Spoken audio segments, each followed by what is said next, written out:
This is ContraZoom, where we go back and forth about film. I'm your host, Dakota Arsenault. The Oscars are now behind us, and we are going to wrap up our coverage with a recap. Joining the show once again is Todd Pengelly, a writer for Real, who was last heard just one episode ago on our Oscar prediction show. We are going to talk about the big winners and losers of the night, how we did with our predictions, and of course, see who is the winner of our Oscar draft between myself, Thomas, Brody, and Alex. But first, welcome back to the show, Todd. How were the Oscars for you? The Oscars were great. I am tonight's big winner. I guess we'll get to you and I's predictions later. But I thought they were great. My Oscar night was very fun, and I thought it was an amazing ceremony. A lot of fun. Yeah, overall, I was very happy with the ceremony itself. It was a lot of fun. It was loose. There was no weird moments. Like, I'm was struggling. I feel like whenever you're reviewing a movie, it's a lot easier to write down things you dislike than it is of things you like.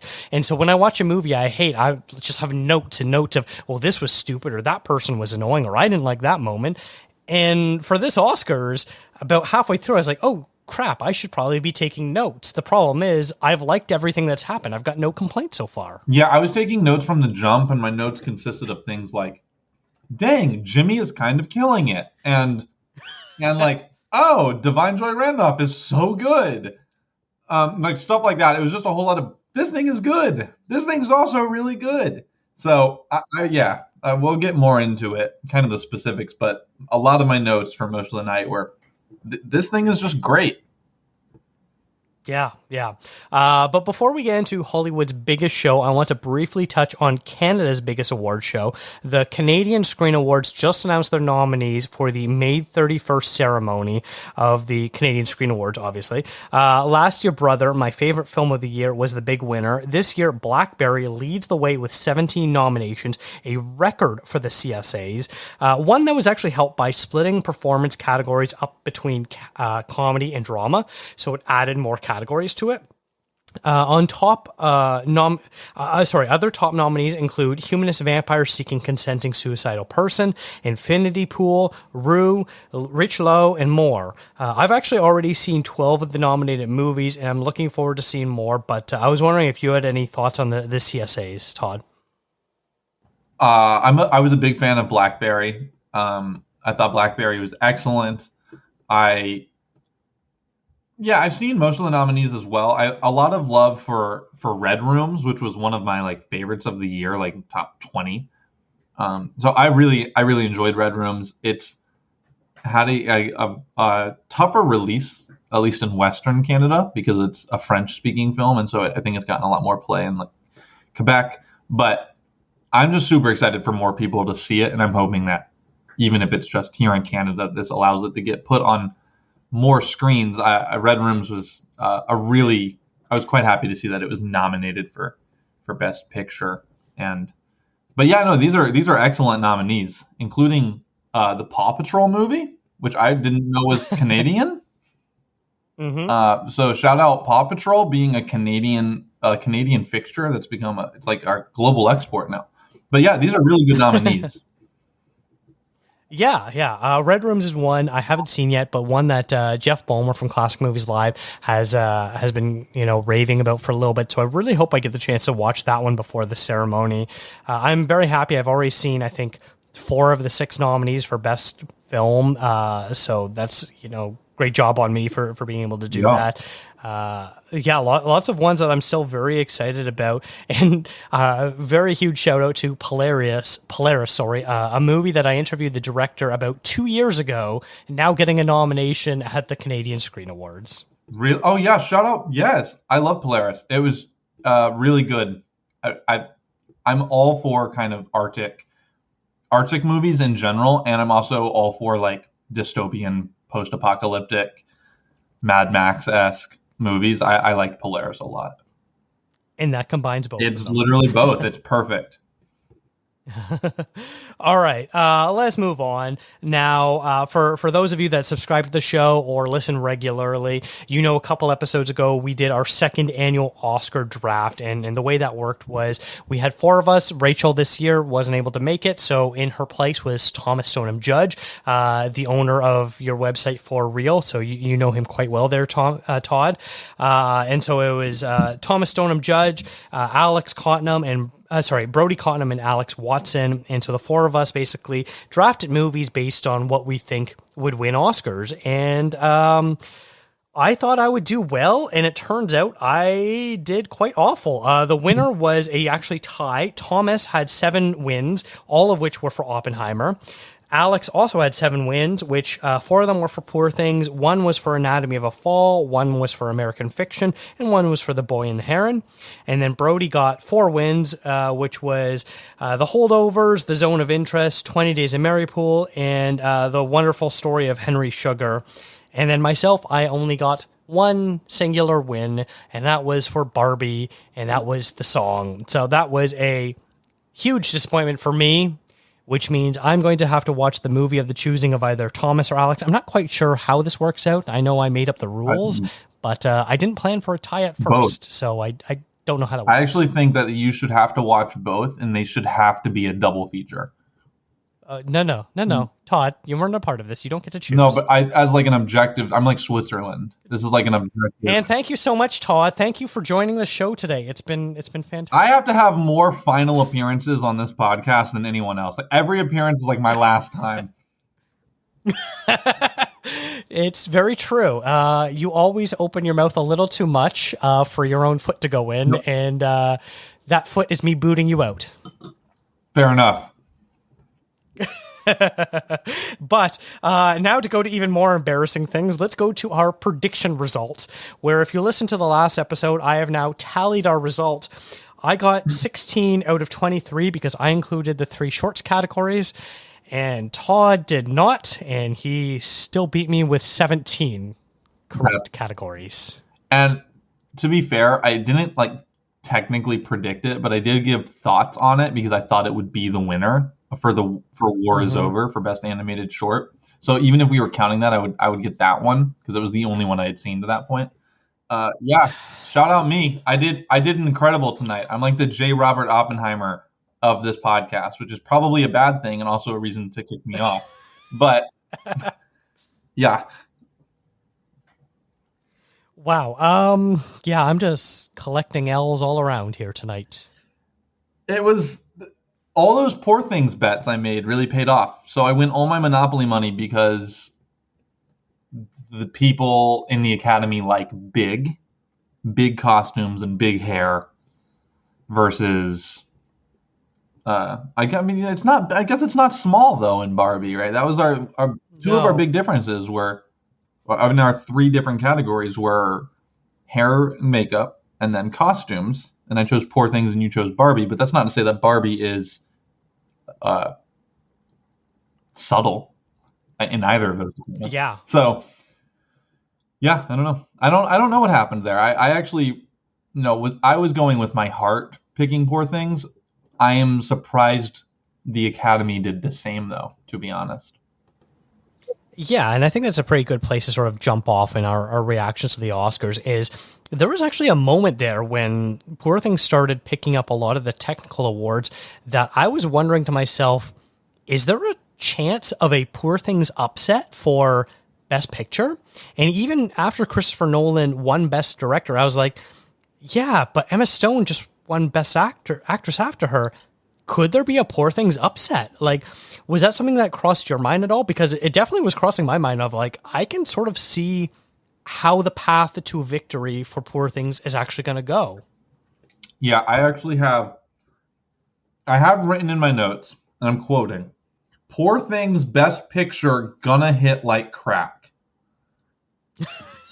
Because I was just really feeling it. It was kind of like, it was getting all the technical awards.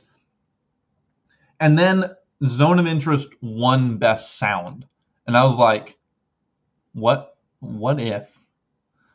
Just what if it didn't go? Which is what I kind of do every year. I did this last year with All Quiet on the Western Front and Everything Everywhere. Where I was like, what if they just gave it to All Quiet on the Western Front? But obviously that didn't happen, and that didn't happen tonight either. But no, there was definitely a moment when I was considering that.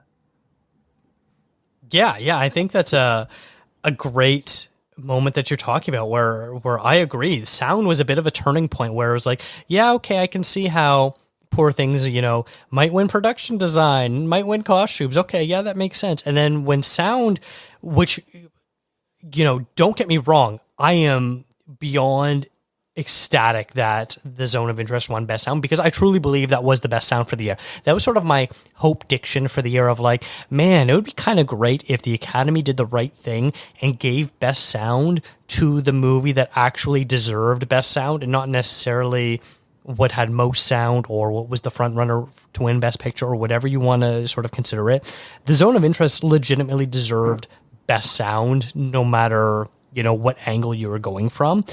And so as soon as, they won that category, I was like, oh, okay, things might actually legitimately be up in the air. Poor Things are winning some technicals. Sound of Interest won Best Sound. Is Oppenheimer as secure as I thought it was? Yeah, I agree fully. I mean, we talked pretty extensively about the Zone of Interest and its achievement in sound, emphasis on the word achievement, in our predictions episode, and how we both really wanted it to be the winner. I was thrilled when it won. And I actually think that, when I look back at it, there's a part of me that believes that Oppenheimer could have won Best Sound, and almost did anyway, but could have won had the climax of the film in a technical aspect, which is the Trinity test, had it not been silent. I think for the film itself, it being the kind of silent and you're watching it and then the sound hits, I think that is a better aspect of the film. It makes for a better viewing experience. It makes it a more emotionally powerful moment. But I think if maybe they just gone for a huge explosion, maybe this swings the award. But absolutely, the Zone of Interest had the best sound. Sound was the most integral part of that film. And so I was really happy it won. Yeah, it's interesting because it's almost like when you're critiquing scores of movies, the importance of score is not just when you hear music, but it's also when you don't hear music, when you allow silence to sort of fill the void and everything else on screen to sort of take the forefront. That is as much to do with scoring as the actual notes being played, as the notes not being played. And I sort of agree with you where Oppenheimer worked because it knew when to not include the sound. It knew only when to do the shockwave afterwards. That the explosion itself was silent. It was the shockwave afterwards that we finally get that, I don't want to call it cathartic, but the sort of the payoff of that sound effect of this huge momentum, this huge moment in the movie. And so I sort of agree. I wonder if they had, Foleyed the sound, whatever you want to do to call adding sound to the actual Trinity test, if that would have maybe swayed voters a little bit. But regardless, I'm so happy that Zone of Interest won. That is probably my personal Oscar win of the night. Yeah, I'm going to be honest. I also was super hyped for that, but we have to be the only post-Oscars podcast that's starting with Best Sound. We're like, that was a great ceremony. Let's talk about what mattered. The sound category. Fine. You know what? Let's move to a more important category, Best Visual Effects. Yeah, I whooped you here too. Godzilla. I am so happy. Godzilla -1, the G-Man. Did you see the Godzilla team with their heels on all of their shoes had little Godzilla hands? And then they went up on stage carrying Godzillas. I did see I saw the Godzillas in hand and in the crowd, and was just like, this is great. We should get Godzilla to host the Oscars next year if Kimmel doesn't want to come back. And I just really love that they were super excited. I mean, he couldn't get his speech out. I do not know the name of the person that accepted the award, but he couldn't get his speech out because it was folded up in his pocket and he was holding his Godzilla away. Just great stuff. Yeah. And you could tell that he was a little bit nervous, and the language barrier. it was all very adorable, and it was one of those moments where I was like, oh man, I hope you're enjoying this as much as the rest of us are, because this is a fantastic win for you It, guys. I think, in a lot of ways, kind of encapsulated what I kind of felt the entire show for the most part, which was just like, hell yeah! Like when we give the Oscars to movies that we like and or that people like and people are excited about, that's just like really fun. It makes for really good television, like if you were just watching the Oscars as a television product, but it also just makes for a really good moment. It makes the movie last a little longer, right? When we look back at it, we go, "Oh, and it had that awesome Oscar moment." It's just great. Like that is a great movie, and it has this great moment at the Oscars attached to it now, and all of that is for the better. It's almost one of those things where, like, I feel like I get so wrapped up in my predictions for who I think will win that I often get a little bit jaded when the actual ceremony comes, because I'm just like, oh, did I get that right? Did I get that wrong? How did I do? And then I feel like today there was, at this Oscars ceremony, there were quite a few upsets where I was like, hell yeah, I got it wrong, but I'm happy I got it wrong because I feel like the right people actually ended up winning. Yeah, I would agree with that. And I think, speaking of upsets, we talked about best animated feature on the last podcast, and we talked about what's it going to be, as far as, is it going to be Spider-Verse or is it going to be The Boy and the Heron? And it ended up being The Boy and the Heron. And I think it's because, we sort of articulated our feelings of why we think Boy and the Heron might end up winning. And it, sort of boils down to Spider-Verse won for their first film. We know there's going to be a third one. This may or may not be Miyazaki's last film, all that sort of stuff. It was a real shame that Miyazaki wasn't there, and we didn't get a real reason why he wasn't. I wish we kind of did. Is it because he didn't feel like traveling? Is it because his health wasn't up to it? Is it because he's working on something else? I don't really know. When he won, I will say this. This is complete conjecture, but I would hope maybe it would play a part in it. When he won for Spirited Away, he also didn't attend, and he made it clear after the fact that he wasn't attending in protest of the war in Iraq. And so, no idea. Obviously, he's much older now. That was 20 years ago. And, he is in the later stages of life and with his health, as he's mentioned. But I do wonder if that's a part of it, if it's like he's focused on bigger things, more philosophical things in his later days, or as he's always been, really. And so he was just like, this is kind of beneath him. Yeah, he's definitely always sort of been that, grumpy old man who's set in his ways. He's going to say the things he wants to say, feel the way he wants to feel, regardless of your own personal feelings about him or his work, which, is very refreshing, in a way. But yeah, I wouldn't be surprised if, in the next couple of days, we sort of hear a reasoning of why he decided not to go or couldn't go, whatever reason it might be. I don't know if you have your phone nearby, but I did just send you a photo of the Godzilla team wearing their Godzilla shoes. So I don't know if you want to check that out. Oh, these are amazing. Right? Oh, these are amazing. Can you describe it for anyone who hasn't seen it so yet? it's just a normal dress shoe, men's and women's, right? Like the high heel and just the kind of normal black top shoe. But instead of a heel, it's like Godzilla's singular claw reaching up from the wrist, and his claws are kind of cuffing the backs of their pant leg, of like their heels, and they're like it's silver. They're silver tip nails, and just like the kind of dark black hand. They really blend in well with the shoes, to be honest. And that is fantastic.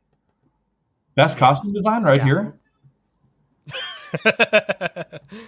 Yeah. So it was awesome. I'm so happy that the Godzilla team ended up winning, and I just love the Godzilla character. I hope we get more Godzilla films.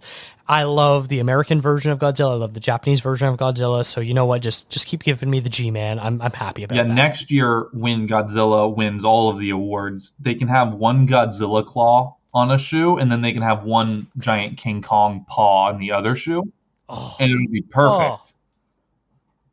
Oh, you're hired, Todd. I'm You're saying. hired. What do I need to do? ABC. I am free.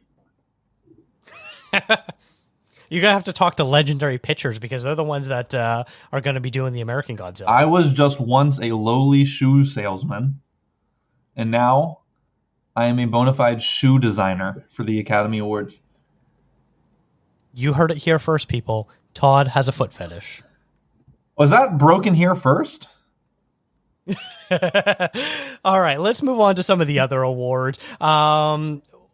I think, we talked about the coin flip between whether it was going to be Emma Stone or Lily Gladstone for Best Actress. In the end, we kind of both talked about how we thought Lily Gladstone was going to win because we thought, is the Academy going to be on the right side of history? And we both sort of agreed that, Gladstone is the right side of history. What do we feel about Emma Stone inevitably winning?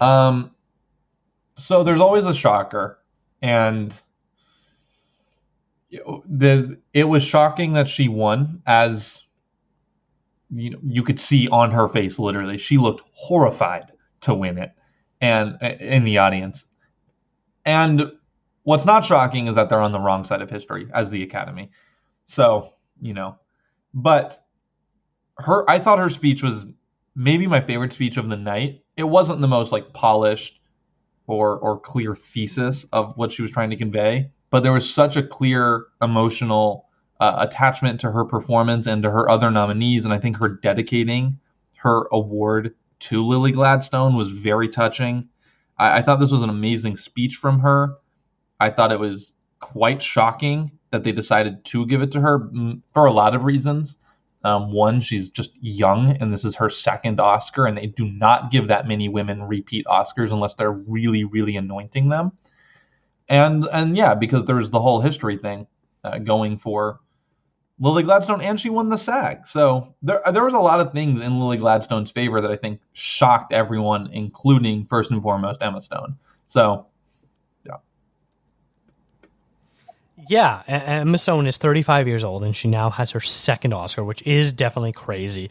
But I would say, while in our predictions episode, I said that I think Lily Gladstone will be the winner, Emma Stone is my own personal pick as far as award, and I think it mostly has to do with the fact that Stone is a pure lead, where Gladstone is part of an ensemble, more supporting. It's tough because that really is more of an ensemble piece, Killers of the Flower Moon. And while her work is absolutely terrific, there's nothing to take away from that.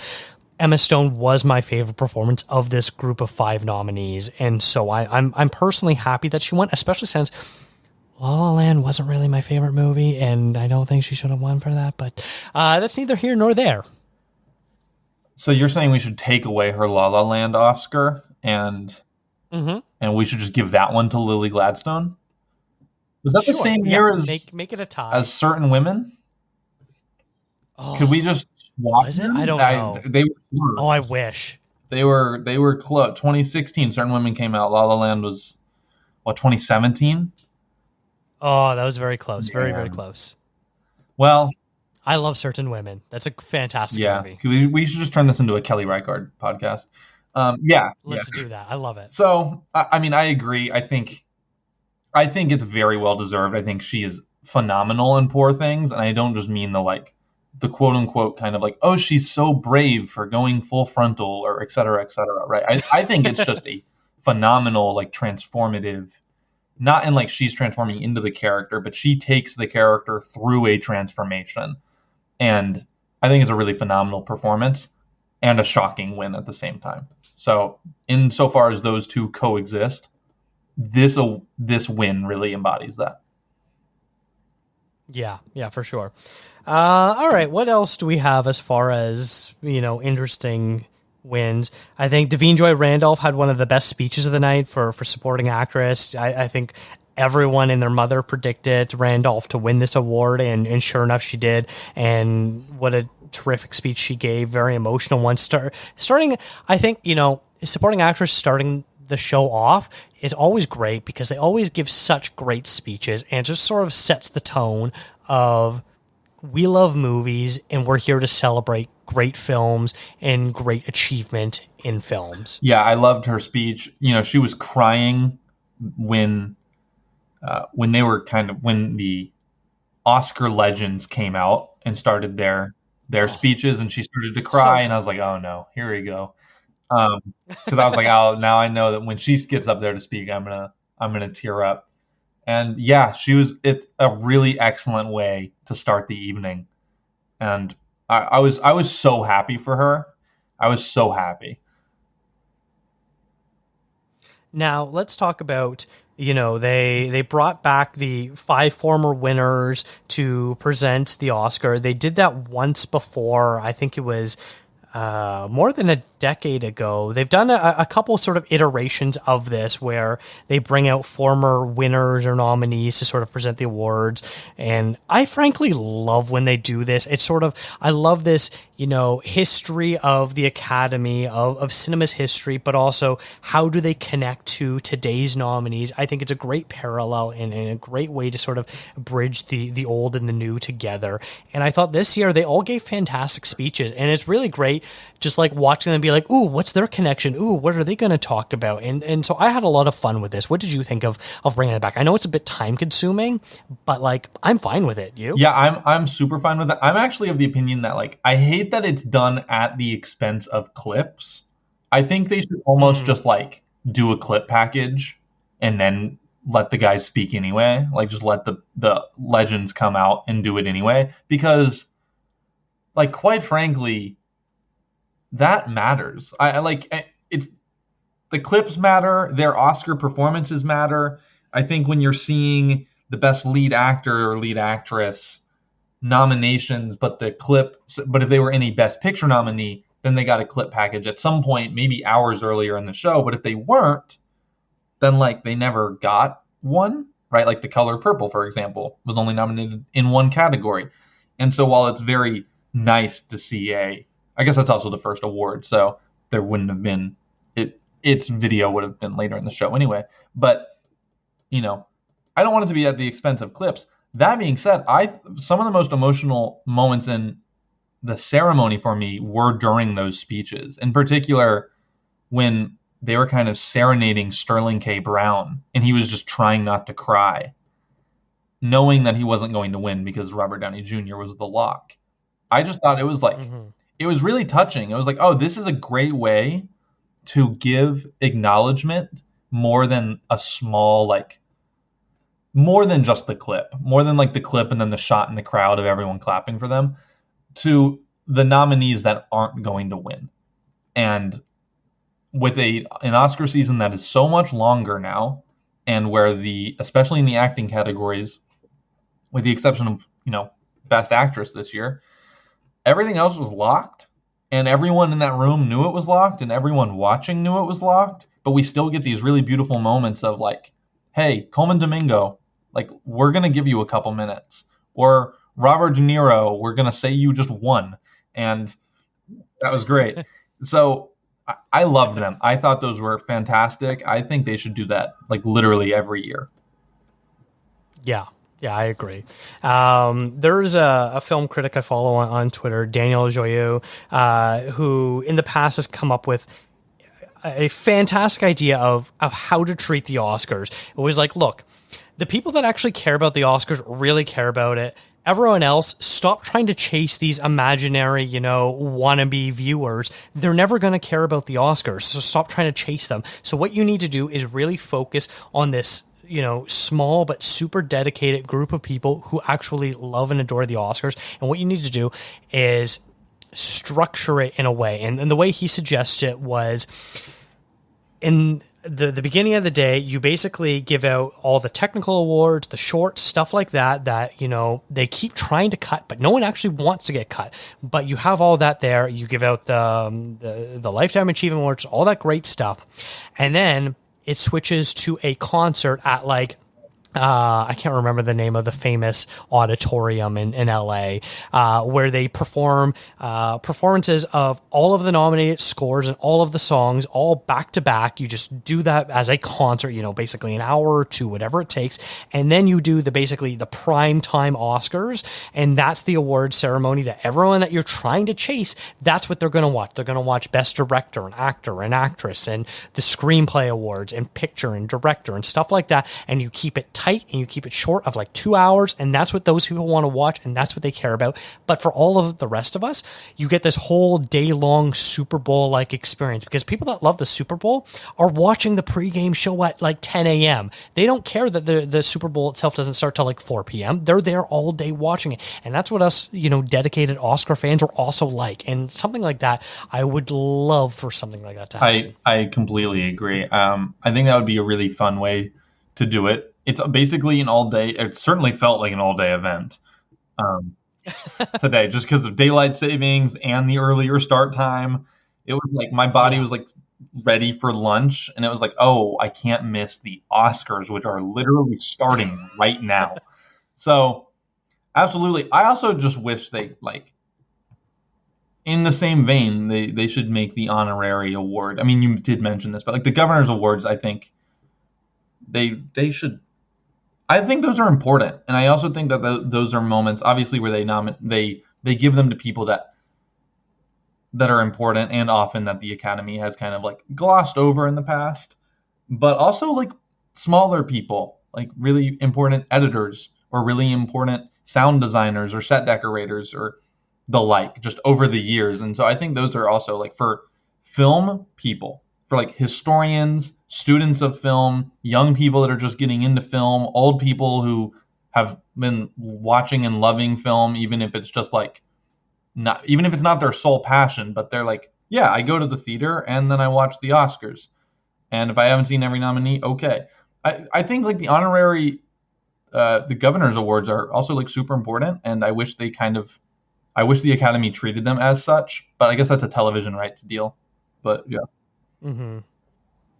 Yeah, it'd be one of those things where it's going to be real interesting as streamers sort of start to pick up the broadcast rights to award shows and other live television events, whether or not they're going to start picking up things like the Oscars. Like, what was it that was just on Netflix? That wasn't the SAG. The Spirit Awards. Or was it Spirit Awards? Or was it SAG? It was one of those two. Those were like the same weekend. So yeah. It was one of those two. Yeah, I don't remember which one it was. And I wish I would have watched it, but I do remember that it was sort of mixed reviews. But like, it's one of those things where, whether it's Amazon or Apple or Netflix or, DAZN, someone's going to start to pick up the rights for these live TV events that before you needed cable to watch them. And going forward, it's going to be a streamer, because how long is Netflix going to be chasing a Best Picture award before they're also televising the Best Picture award? I don't know, but I'll put a bet with some of my newly won Monopoly money down that they'll get the rights to broadcast before they'll get a Best Picture. I mean, they can't win it. Like, we had a COVID fog, and they were like, all right, we're putting everything behind Power of the Dog, and they still couldn't win it. So yeah. All they did was if they couldn't win for Roma and they couldn't win for Power of the Dog, all they could do was get those films inducted into the Criterion Collection, and the Oscars were good. Oh, shots fired by Todd. Listen, I'm just saying that Green Book, or is that what beat Roma? It was Green Book, right? Green Book is not and will never be in the Criterion Collection. I will bet all of my Monopoly money on that. I'll bet all your real. Oh yeah, too. I'll bet a mortgage I don't have. I will own property in Vancouver when this is said and done. All right. Are there any sort of other awards you kind of want to talk about as far as maybe surprise wins or ones that you were happy about? Let's see. No, I think we covered all the ones that I was like really happy about. The award wins themselves. There are other things from the ceremony I would love to touch on, but yeah, I think of the awards, we covered all of the unexpected surprises, and then everything else was expected and fulfilled. Like it was very fulfilling. I thought Christopher Nolan's speech was great. I thought Cillian Murphy's speech was great. Everyone looked so damn proud of Cillian Murphy. Like every person in that crowd looked so proud of him. And that made me feel really good for him. Now, speaking of looking, did you have a favorite best look or best dressed of the night? Um, what, I'm not putting you on the spot is it here. like too on the nose to say John Cena?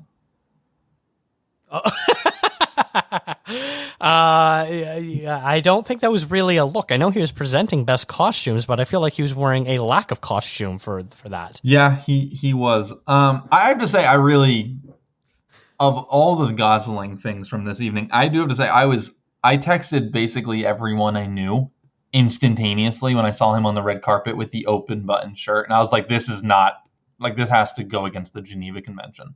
This is not legal that Ryan Gosling is showing up looking like this.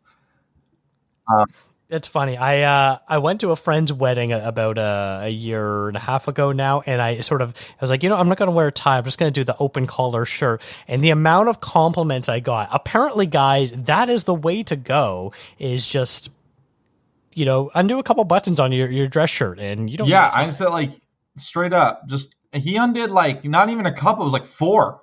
It was just like open shirt and tucked in. And he had like a necklace, and I was like, this is the hottest anyone's ever looked. He's great. Yeah, so Gosling he stood out the whole show, but that was the look on the red carpet that I was like, here we go. Yeah, that's fair. I will say for me, it was actually Gosling's co-star, America Ferrera, in her pink dress. I thought she looked absolutely stunning. She did. A lot of people looked good. I actually, I said this at the top that a lot of my notes are just, oh, this is good. This is good. I wrote down a number of people that I just thought looked really good. So I was like, Zendaya, so beautiful. Forrest Whitaker still looks really good. I think he's aging backwards. Just like a lot of people like this, where I was like, oh, they look awesome. So the stylists they really did well tonight. It's interesting. Before the award show started, my wife and I were talking, and she was like, so what do you think is going to be the color of the night? Because there's always like one sort of color that pops of like, oh, everyone clearly got the memo that green is the color tonight or whatever it is. And so we were taking bets of what we thought would be the colors. And so she thought everyone was going to be wearing dark blue. And me, I was like, oh, I bet there's going to be a lot of pink on the red carpet. And it turned out it was actually a very classical Oscars where I feel like a lot of people were wearing black. It was very like, we're going to be, shirts and tails, sort of black cocktail dresses, that sort of look, which, looked classy on everyone. But I was surprised that there wasn't a huge pop of color. Yeah, Divine Joy Randolph stood out in the crowd. She was sitting in the front row, and she had like a silver, like I guess that dress was silver, right? Under some lighting, it kind of looked like maybe light blue. But I remember thinking later in the ceremony, maybe it was during Killian's speech actually, and they did like a wide shot of the crowd, and like she just stood out. It was just like, oh, there's color, and everyone else was kind of in black.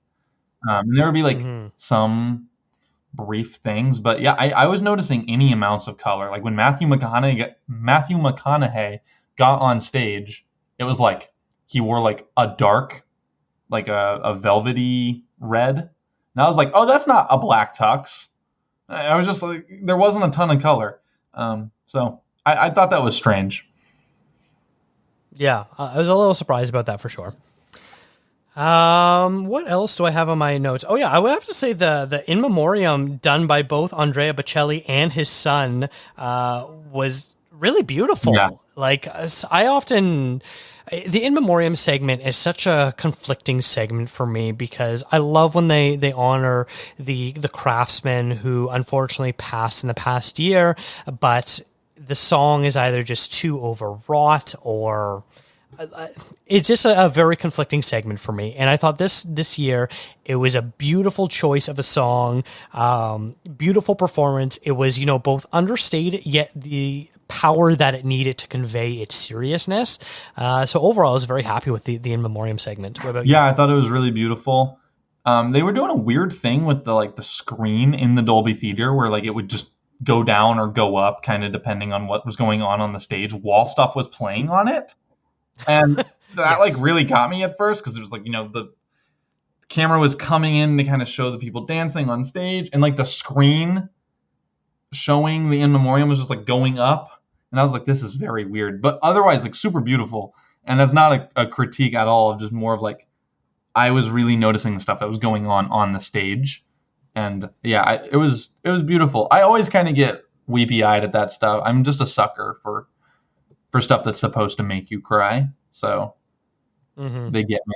They got me again. And then I guess a nice shout out to when Ryan Gosling was performing I'm Just Ken. Despite the fact that they didn't sing, we got backup dancers Simu Liu, Kingsley Benadir, and Andrew Rannells, at least that I noticed. I don't know if any other Ken showed up, but that was pretty epic seeing them. I would have loved just, Michael Cera standing off at the sidelines giving it like a thumbs up, awkward thumbs up, but we didn't get that. We're not going to talk about this. This was the moment of the show. This was amazing. The whole crowd, it was just like he knew he wasn't going to win. And so he was like, fuck it, I'm going to bring the house down. And he did. And Slash came out. I jumped out of my seat. He goes into the crowd. He gets all the people to start singing. He gets Emma Stone to sing for a second. This is the closest we ever got to them performing together at the Oscars. This was an amazing production. It was fantastic, and it was so well shot. It should get an Oscar for the Oscar performance. I'm pretty sure that's just called an Emmy. Can we do that? Does anyone care if we add that category at the Emmys? I'm literally quite sure that is an Emmy category as far as best awards presentation. There's no chance best award show presentation is an Emmy. I'm pretty sure it is. Do they ever present it to the person giving the Emmys? And the Emmy goes to the There Emmys. was 5 days of Emmys. See, the Oscars struggle to fit it into 4 hours, and when we get to, I guess it was historically kind of late summer, August. Now this year, the Emmys were all messed up. But I swear to God, the Emmys are it's day 3 of the Emmys, and we've just given the Oprah another Emmy for her 1 p.m. show. Come back tomorrow when we give the 6 p.m. time slot shows an Emmy. And then the day after is movies. It feels like the Emmys last a week, but the Oscars are we will crucify ourselves if we go over 3.5 hours. And it's funny because I talked about the Canadian Screen Awards at the top of the show. I said the May 31st is when they're handed out. They're actually also handed out over the course of a week. And the Canadian Screen Awards also includes television and numerous other categories as well. I think it includes not necessarily radio, but there's a third category other than film television. I don't remember what it is. But regardless, it's the same sort of deal where it's 5 ceremonies, one after another, and it's just like the Emmys. I know there's quite a few award shows that are like that, where it's just hey, we got 150 different categories. You gonna pay attention to all of it? Nope. Just gonna pay attention to the main awards. Yeah, and I also just don't know people that watch the Emmys. So, yeah. Sorry. So, yeah. Well, if the Emmys decide to give Ryan Gosling an Emmy for his Oscar performance, I will make a vow right now that I will tune in. Fantastic. All right. You said you wrote some notes. Do you have anything else that you wrote down that you haven't gotten a chance to talk about yet? I feel like I've exhausted my notes. I guess I just want to give a shout out. I think Jimmy Kimmel did a good job.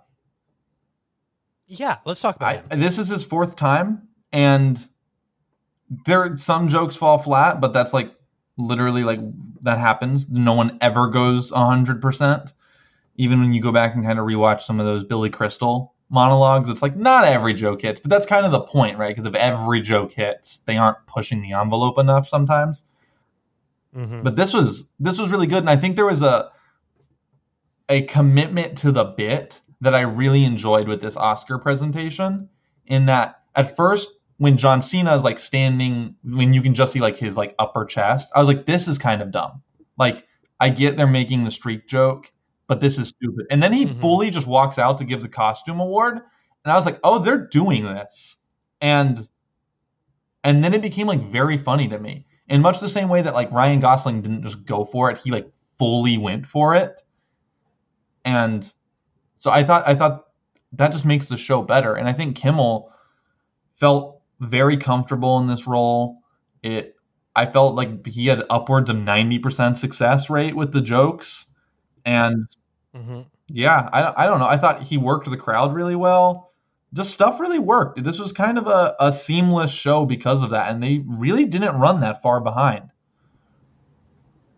Yeah, I will say in the past, I feel like Kimmel for the most part is like a perfectly cromulent host where, 70 to 80% of the time he's like, hey, it's A-okay. I laughed a few times. He isn't too cringy. He moves the show along great. But then I felt like every other time he hosted, there was at least one bit where I'm like, that's kind of inappropriate, or that's not really funny, or I don't know what joke you're doing. Or like, I remember one year he made a whole segment about how he can't pronounce certain nominees' names. I'm just like, buddy, like, I feel like we're past this kind of humor as far as like, haha, I can't pronounce an ethnic sounding name, where it's like, that's not really a joke anymore. Jimmy, like, we never should have been laughing at that, but like, we're also past the point of that being acceptable humor. And so every time he gets announced, I'm just like, okay, he's going to be fine for like 75% of the show, 80% of the show. What's he going to do that's going to be weird? And this time, I think you're absolutely right. I think pretty much all of his jokes landed. The ones that didn't land weren't because they were inappropriate or offensive or, mean-spirited. They were just like, well, not every joke you tell is going to be funny. Like not everything is going to land, and that's perfectly fine. I feel like most of the jokes that didn't land were, after a commercial break when he would come out and try to make a joke about the previous winner or loser, whoever it was. And it's like, oh, I can tell that you and the writers wrote this up in the last 30 seconds. This is not a workshop joke where you tried it in front of 100 different people and wrote it a bunch of different ways. This is very much a, hey, we got to come up with something right now. What do we have moment? And at least it wasn't offensive. So I can say that Jimmy Kimmel was a perfectly fine host. I would say 95% of his hosting was perfectly fine. And the 5% that didn't work for me was more just, the joke wasn't really that funny, but I'm not going to remember it and I'm not going to care tomorrow. I have to say there are two things, two more kudos. I agree completely with like the improvisational stuff or like the really quick stuff that was like obviously just based on the last winner. I was just like, this is take it or leave it. Like, I don't think anyone's going to really do well with this, except for after Emma Stone won and he went tear that envelope up. That got like a genuine laugh from me, because I know for a fact that like that was just off the cuff, because as we know, his first time hosting the awards, the Emma Stone Best Actress envelope was what was announced for Best Picture, and so that was very funny. But also he's moved away from the kind of like, oh, I can't pronounce people's last names. But he's also never been one of these hosts. And the Golden Globes do this a lot. And I think it's because it's a TV and movie show. But he's never been a host that's like, these movies suck. And I hate that. I hate when I'm watching the Golden Globes and they're like, oh, I could only sit through 2 of the nominees and I didn't watch anything else and da-da-da-da. And he made the movies are long joke, but he doesn't disparage the movies, which is always so annoying and frustrating. And I think just in bad taste when that happens at the Academy Awards, then they're like, yeah, movies, who needs them? And it's like, what are you talking about? We're all here for one purpose, and that's because we love movies. And he doesn't make fun of the movies, which I always appreciate when a host doesn't do that. And that's such a low bar. But I mean, we've watched the Academy Awards and every award show for the last few years, and so the bar has been pretty low. But yeah, I think he did a good job. And if we could just have a host do a good job and make no big controversies one way or the other, I'd say that's exactly what you need from a host of any award show. Yeah, I think that's a perfectly good response to Kimmel's hosting abilities. I know a lot of people sort of rolled their eyes when he was announced yet again as the host, because it sort of seems like it's the job no one wants to do, because if you're super famous, you basically have everything to lose. And if you're not that famous, what are you going to sort of get out of it when it's a job that's very thankless and no matter what, you're going to get critiqued. So you're in a very tough position of who do we want to host this? And sort of Jimmy Kimmel, his show is produced by ABC and, is shown on that network, and that's who produces the Oscars. And so it sort of makes sense in a synergy perspective. Let's just bring back the guy that we know that works for us and does a perfectly fine job. And once again, he did a perfectly fine job. I've had a long-standing theory for the last, 4 years or so that I think Dwayne "The Rock" Johnson would actually make like a really good host. He's very funny. He's very charismatic. He's perfectly like fake and disingenuous enough, like in general, that it kind of works. And he, of course, did present an award tonight. And I was like, yeah, see, this is perfect. Like, no one has any expectations. If you're like The Rock is hosting the Kids' Choice Awards, no one's like, let's see how this goes. It's like, yeah, okay, we know what it's going to be. But I did write down today, Christoph Waltz should just host. It was because his speech was so like unintentionally funny.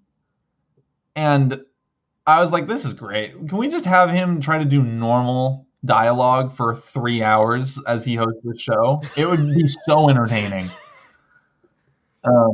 It's funny when like normally like you think about it and you're like, oh, anytime you hear someone with a German accent, they're very serious. They mean business. They're not going to joke around. Yet for some reason, Christoph Waltz is the complete opposite, where it's like, I can't take anything you say seriously. Everything you say is a joke. You have the funniest voice. Yeah, it's like when you have like a substitute teacher or you're in like detention or something, and these are very relatable things for you and I who are schoolboys. But when you're like with someone you're not supposed to laugh, and you're like making eye contact, really trying not to laugh. That's how I feel when I listen to Christoph Waltz, like outside of his performances. I'm like, oh my God, he's trying to make me laugh and I'm trying not to laugh, even when he's not. Even when he's saying something very, very genuine. It's fantastic. So I would say The Rock, I would Christoph Waltz, and we're done. Like I think that's a perfect duo. Let them host. What about John Cena? You brought him up. If we were to have a wrestler host, I think I'd prefer John Cena over John Cena. I think maybe the problem is like John Cena, I would have some like more expectations because he's charismatic and he's like genuine, and I like him in a way that he's a good actor, and like The Rock is not a good actor. So what do I have to lose? But John Cena was excellent tonight, so I'm fully on board. I'm fully on board with that. I will say, not to like derail us any further than my foot fetish already did, but the only other kind of win that I forgot to mention, it was scribbled small here in my notes, but then I put big stars next to it, is I really appreciated Jonathan Glazer's speech. I think, he had a responsibility as someone who made a very contemporary film about a historical atrocity to make a statement, and I think he did, and I appreciate his courage to do that, despite this being a moment that very few people get, and they usually only get once. And so just shout out Jonathan Glazer. Really makes me proud to have supported him and his film for the last few months and for the years going forward that I will. But it makes me proud to know that he recognizes the importance of his works of art, because these works of art are generally super important. And that was a nice, I guess nice is not the right word, but that was a powerful moment. Mm-hmm. I would say between his speech and the speech for Best Documentary, 20 Days in Mariupol, that team, they both gave very incredible, very powerful and moving speeches. The 20 Days in Mariupol team talked about how they wish they were not receiving that Oscar, and not because they're not thankful for the Academy and everything like that, but they wish they hadn't received that Oscar because they wish they never made the film that they made. And that was a very powerful moment and one that like weighs very heavily on you, where you're like, oh yeah, everyone's dressed real pretty and looks real nice, and they're all getting little gold statues, and it's like, yeah, but there's also real things going on in the Right. world. That's it. I don't know. It takes a lot of guts to make the movie that they made, and I don't know how. I mean, I completely understood their speech. I kind of was just solemnly nodding when they were speaking, because I don't know. It must be such a moral conundrum to kind of have to get all glossed up and then go to this event where the net worth of the room is in the trillions, probably, or at least upper billions, and just be like, yeah, we're accepting this award for the worst possible reasons. So yeah, just big kudos to them. Big kudos to Jonathan Glazer, who did not have that same kind of responsibility, I think, of being like, oh, I didn't wish I made my movie. But for them and anyone that kind of wore ceasefire pins, or anyone that advocated for things that mattered, outside of just the art, big shout out to all of them. Yeah. I hate to end on such a dour note, but overall, I would say this was a very terrific Oscar ceremony. I was very happy with the winners overall. Yeah, I lost the predictions to you, and yeah, I lost the Oscar draft to Thomas and Alex, but I don't really care. Like this is the most fun night of the year as a movie watcher to me, and it delivered everything I wanted. This is great. Yeah, no, this is great. I'm not even going to say it. I was going to bring up another thing they did that actually would be like a bad note to end on. But this was a really great ceremony. So I won't mention the stunt montage. Oh, I had that in my notes as well too, where I was like, so I know you announced best casting. Is best stunts coming down the pipeline too? Well, I just couldn't believe it. I was like, what is this? This is just a John Wick 4 montage. Let's do it. Like, just bring out some statues. It's funny because it was Ryan Gosling and Emily Blunt, and I was like, oh yeah, they're both nominees, interesting. And then about halfway through, I realized, wait, no, they have a movie coming out together in the next, I don't know, month or two. And this is just a promo for that. And then I realized, wait, no, it's actually a promo for best stunts at the Oscars. Which, are they going to announce that? No, they're not. Okay, interesting. I was so disappointed they didn't announce it, and I was like, are you kidding? So cool. Like, what if we do this again next year? If they do like another stunt montage next year, I'm gonna riot, because it's so easy. It's so easy. Yeah. But yeah.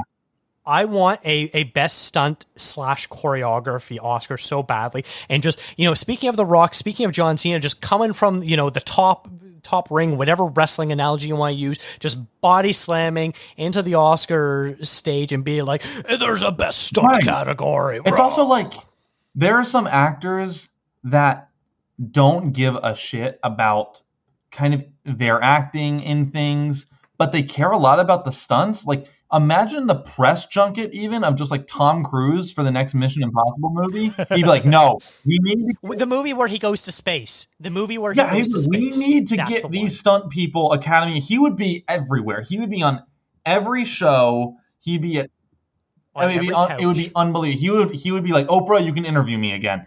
I'll do anything to get these stunt people an Academy Award. But you can nominate him and guarantee him a Best Lead Actor, and he'd be like, I'm not showing up. So, like, what are we doing? We're doing montages? Really? Come on. Yeah. But otherwise, great ceremony. Amazing Oscars. Right. This is a great moment to end out on.